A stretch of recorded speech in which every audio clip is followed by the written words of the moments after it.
Hello, water managers. My name is Simon Evans, part of the Water Management Systems Division at the Hydrologic Engineering Center. I'm going to be covering HEC-FIA for SWIMS today, part of the SWIMS Prospect course. This is the first part of 4 videos on this topic, and in this video, we will be covering an overview of HEC-FIA.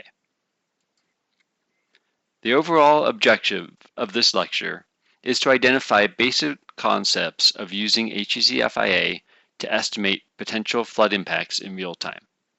This will include how FIA can be used within a SWIMS forecast. Across the 4 parts of this lecture, we will look at the following topics. First, we will explain what FIA is and how it can be used within a SWIMS forecast. We'll also look at what inputs are required to run an FIA simulation. This includes both economic inputs as well as hydraulic inputs. We will also investigate what goes into the damage computations within FIA. FIA also includes many different standard reports. We will explore what outputs are readily available and some of the uses for those reports.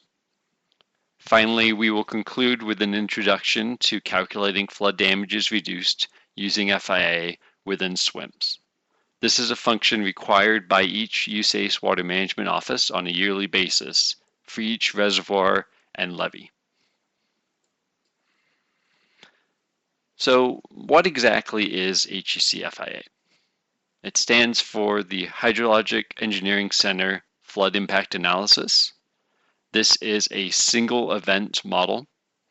This makes it great for evaluating economic damages from a real-time flood or historical events.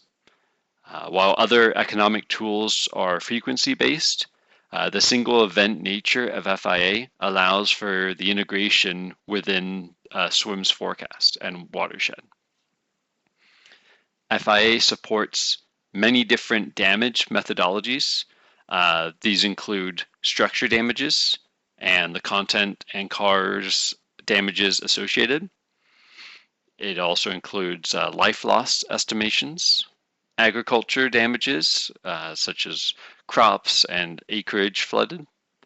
It also includes indirect damages. Other reporting options include critical infrastructure and impact response rules. So this cartoon shows that for a given geographical extent, economic inputs such as structures and crop data are added to the model. So first off, we have crop data from the National Structure Inventory. So they're represented by these little dots. And those are added to the watershed. Next, we also add population data from the structure inventory. And that's also added to the watershed.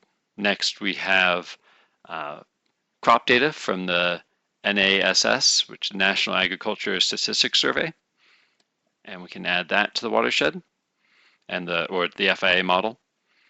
Next, we can add in from a hydraulic model, such as, well, in SWIMS, this is often HEC-RAS. We can add a max inundation grid, and that determines the depth of flooding throughout the watershed. Then FIA uses all this information to calculate the economic damages from the specific event. And we can also calculate other losses such as life loss or indirect damages. So why should we include FIA within SWIMS? This is a common question for water managers. So why do we care about adding this in for their daily forecasts? So as a bit of a history lesson, we can look back to ask what was one of the reasons why USACE was originally created.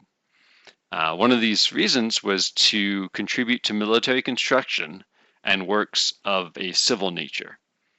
This was to maintain navigable waterways and mapping navigation channels to allow for river travel and commerce. So in the 20th century, this purpose changed and expanded to include flood control after major floods in the Mississippi Valley. So the question becomes, what impact do water managers have on this purpose? If we reduce downstream flooding by closing the gates at a reservoir and reduce the river stage by a foot, what difference does that make?